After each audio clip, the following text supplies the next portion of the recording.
found out that they were waiting for me. They wanted a glimpse of light. One guy comes to me and he says, the first moment I heard you talking to this guy, I said, oh my God, the light is here. That's what he said. Even when the people were raising their voice, I would calm them down. I said, like, no, they want us to act like animals, but we're not animals. Yeah. It was the most peaceful. And the guards confirmed it, that this was the best unit in the entire Riemann Center. Because, listen, we were sitting together. We were laughing together. We were reading the Bible. We were praying together. When I said, okay, let's pray, you know what the inmates did? Some raised their hands. I didn't tell them what to do. They raised their hands in prayer. Some just bowed their heads. We're talking about hardcore criminals. Yeah. Some of them are there for bad things. Why can we have any games? Like, why there's nothing being done with us? Yeah. Every day by day, nothing. Sit, stand, sit, eat, stand. Nothing is being done with those boys. How, as a society, we expect them to come out of jail and be better people? When I met them, finally they opened when we signed a petition and they gave us few hours a day. And we could actually, for the first time, it was so weird. For the first time, I could actually sit at the table with another human being without a worry. Like, Pawlowski, go back to your cell. Yeah. Go back to your cell. Like, I'm looking at the clock. It's not working. So I didn't even know. I was out 5 minutes, 10 minutes, 20 minutes, half hour. How do I know? Yeah. How you expect to be a better man when you come out? Change your mind. Don't talk about stupid things. Don't talk about guns. Don't talk about drugs. Don't talk about stealing and robbing. Boom. And there's no recourse. There's nothing you can do. Like I said to my wife, oh, my God, I am in the hands of the beast. You understand? And the beast is holding on to me, and there is nothing I can. Take your time. Yeah. They are left alone in the hands of the beast. 300 citations, over 100 court cases, and finally 2015 we win. There was 11 arrests at that time. And they left me be. And when the COVID came, I think there was a fantastic way of stripping us from the rest of our rights. Mm-hmm.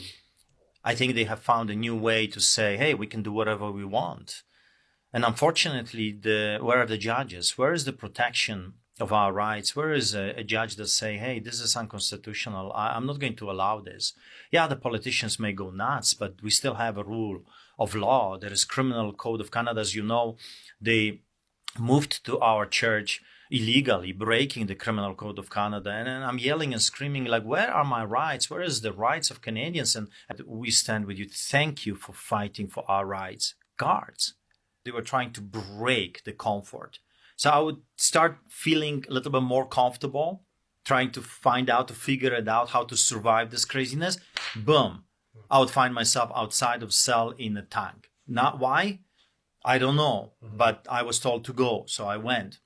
I would be like, oh, there's a visitor, but there was no visitor. I would be taken to a tank. Yeah, and let's talk about that. Nathaniel told us they said you had a visitor, and that's when they transferred you suddenly to Edmonton. What was that like? Was that scary? Like, you just thought you were going to visit somebody, and suddenly you're being driven away. I know. I'll tell you what was scary.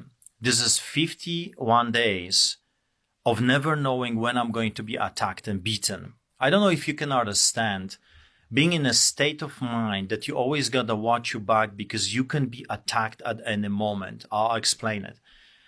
I was told very early on by inmates that they were offered by the guards to beat me up for free time. Free time, what that means? That means when you're in a cell and the guard has the power to get you out for another hour or another 2 hours and you're going nuts in your cell, you will do a lots of things to get that extra time. And four different individuals, inmates, came to me and they said, Art, we love you, man, and you're a priest. How can we beat you up? But I need to tell you that. A guard came to me and says, hey, we will, by accident, we will open the door of Art's cell. And if you can just show him how much we don't appreciate him, then we'll give you some incentives. We'll give you some time off. And another guy was being transferred to the to the hospital for some treatment, and he was told by the sheriffs, and he was told, hey, while you still have one hand operating, why don't you guys beat this guy up? You're in trouble because of him. When you say that, if you have never been in prison, it will be hard for you to understand. Over there, you can die very quickly. You can be stabbed very quickly. Another inmate came and says, two of us were offered to beat you up, and every one of them, I'm so grateful that God protected me through this whole ordeal, because they said no. One guy says, I turned to this guard and says, like, how can, like, he didn't do anything to me. He's a priest. I'm not going to beat up a priest, a clergyman. Like, wow. And of course they use a different kind of a language, but very early on I was told those stories. So the inmates would come to me, says, like, just watch your back all the time. And if you're going to be released, the guards can provoke an inmate. And if he punches you, you both go to 10 days of penalty, and you won't be released. So I like a constant state of paranoia a little bit, like, where is the blow going to come from? Thank God that because was there with me, and those boys really loved me.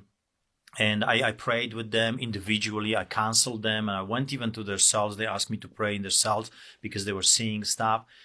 They refused to do it. But imagine if I was in a different unit, let's say gang unit, I think I would be gone. I think I would be murdered in jail, and not because of the inmates, because of inciting violence, by the guards that's supposed to protect us. But I wanted to throw out there that there are some amazing guards, beautiful souls, amazing souls. One guard comes to me, says, I don't understand what they're doing to you, but we are humans too, and we feel for you. We understand, So that was very, very touching at the right moment, because it's very easy to paint them as all villains. There are monsters. No, that's not true. There's some good people in Calgary Remand Center, and some amazing people in Edmonton. But coming to the story, so I had the entire unit at my prayer table. We would discuss the Bible. We had a great time, and suddenly a guard comes in and says, Art Pawlowski, you have a visitor.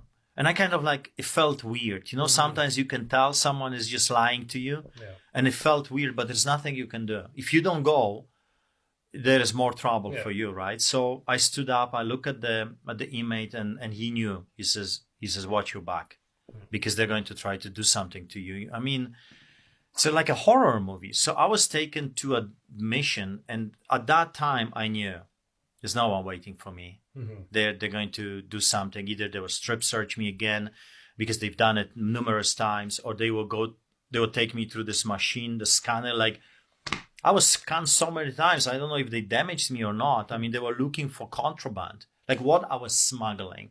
Excuse me, So anyway, sheriffs were already waiting. They gave me my clothes back, and I was transferred to Red Deer. In Red Deer, we switched the car, and I was taken to Edmonton Remand. And again, in front of other people, stripped. This stuff has never happened to me. Like, why do you have to do this to another human being in front of other people? I mean, if an officer needs to see if you have something, yeah, I understand that.